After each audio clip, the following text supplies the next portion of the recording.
Friends, welcome to Rishu creations. Friends, ఇక రేపటి కథలో అయితే చాలా చాలా ట్విస్ట్ అయితే ఉండబోతుంది ఫ్రెండ్స్. ఇక మహేంద్ర తన ఊహించినట్టే తన ప్లాన్ ప్రకారం ఇక అనుపమ అయితే అసలు నిజాన్ని అయితే బయట పెట్టేస్తుంది ఫ్రెండ్స్. ఇక కథలో అయితే మహేంద్ర అలాగే వస్తార కోసం వెయిట్ చేస్తూ ఉంటాడు కదా. ఆ తర్వాత మరోపక్క శైలేంద్ర, అబ్బా నాకు ఇప్పుడు ఎంత ఆనందంగా ఉందో, ఇప్పుడు ఆ మనోగాడు ఖచ్చితంగా బావైతో గొడవ పెట్టుకుంటాడు. ఆ తర్వాత వాళ్ళిద్దరి మధ్య గొడవ పెరిగి వాడిక్కడి నుంచి వెళ్ళిపోవడం ఖాయం. ఇదంతా నా కోసమే జరుగుతున్నట్లుంది, కానీ నేను భయపడ్డాను.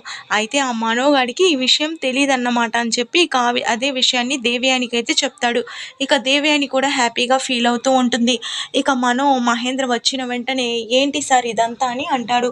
దాంతో మహేంద్ర ఏంటి అని అడుగుతూ ఉంటే మీరేం చేస్తున్నారు అని చెప్పడంతో, ఓహో నీకు విషయం తెలిసిందా, అవును నేను నిన్ను దత్తత తీసుకోవాలని అనుకుంటున్నానని అంటాడు. దాంతో ఇక ఓహో అంతా మీ ఇష్టమే అన్నమాట, నా ఇష్టాలతో పనేం లేదా సార్ అని అడుగుతాడు. దాంతో మహేంద్ర, ఇందులో తప్పేముంది అయినా నిన్ను కూడా అడిగేవాడిని అని అంటుంటే, ఎప్పుడు అందరికీ చెప్పేశాక నా నిర్ణయంతో మీకేం పని లేదా అని అడుగుతూ ఉంటే, ఇక మహేంద్ర అది కాదు నేను ఈ నిర్ణయం నీ కోసమే తీసుకున్నాను అని అంటుంటే, ఏంటి సార్ నా కోసం మీరు నిర్ణయం తీసుకునేది, అసలు మీరు నాకేమవుతారని మీరు నా గురించి ఇంతలా ఆలోచిస్తున్నారని అడుగుతాడు. దాంతో అదేంటి అలా అంటావు, అనుపమ నా ఫ్రెండ్, అలాగే నువ్వు నా ఫ్రెండ్ కొడుకువి అని అంటుంటే, అదే ఫ్రెండ్ కొడుకుని మాత్రమే, అయినా నా గురించి మా అమ్మే వదిలేసింది, మా అమ్మే నాతో మాట్లాడటం లేదు, అయినా మీరెందుకు ఇంతలా బాధపడుతున్నారు అని అడుగుతాడు. ఇక మహేంద్ర, అది కాదు నువ్వు చాలా మంచివాడి, అలాగే మా కాలేజ్కి ఎంతో సహాయం చేసావు, అలాంటిది నిన్నందరూ ఇలా మీ తండ్రి ఎవరని అడుగుతూ ఉంటే నువ్వు అలా బాధపడడం నేను చూడలేకపోతున్నానని అంటాడు. దాంతో అవును సార్, నా తండ్రి ఎవడో తెలియకపోవడం నా దురదృష్టమే, కానీ నేను మీ కాలేజ్కి హెల్ప్ చేసినందుకు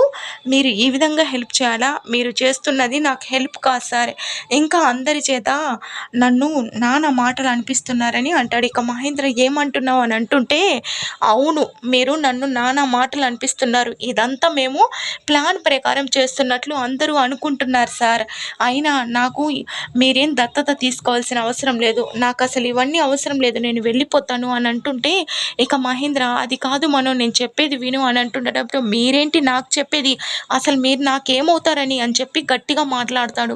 దాంతో ఇక అనుపమ ఒక్కసారిగా కోపం వచ్చి మనోని లాగి కొడుతుంది. దాంతో మేడం అని అంటుంటే, మేడం కాదురా మీ అమ్మని అని అంటుంది. ఇక అమ్మ అని అంటుంటే, అవునరా, అయినా నువ్వు మహేంద్రని ఎదిరించి మాట్లాడతావా అని అంటుంటే, ఇక పక్కనే ఉన్న వస్తారా కూడా షాక్ అయ్యాలని చూస్తూ ఉంటుంది. ఇక అది కాదమ్మా అని అంటుంటే, ఏది కాదు, అయినా ఇన్ని రోజులు నేను నిజాన్ని దాచిపెట్టి తప్పు చేశాను, అయినా మహేంద్ర ఎవరనుకుంటున్నావు, నీ కన్న తండ్రి అని చెప్పైతే అంటుంది.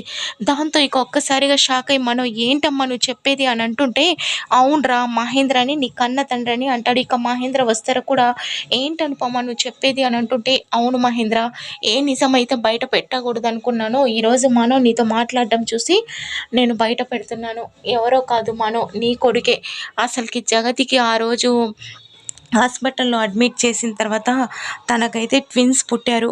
అప్పుడు జగతి స్పృహలో లేరు, అలాగే అక్కడ సిస్టర్ కూడా లేకపోవడంతో అంతలోనే ఆ ఇద్దరు పిల్లల్లో నుంచి నేను ఒక బాబుని తీసుకొని నేను నా బాబుగా పెంచుకోవాలని అక్కడి నుంచి మీతో ఎవరితో చెప్పకుండా వెళ్ళిపోయాను. అప్పుడు ఈ మనోనే నీ కొడుకు కూడా, అంటే రిషి ఇద్దరు ట్విన్స్ అని అంటుంది.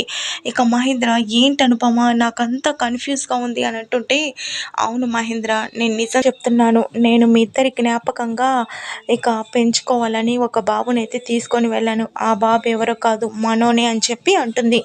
దాంతో ఇక అసలు నిజం తెలియడంతో మహేంద్ర ఒక్కసారిగా షాక్ అయి ఇక వైపు అలానే చూస్తూ అయితే ఉంటాడు. ఫ్రెండ్స్, వీడియో నచ్చితే లైక్ చేయండి.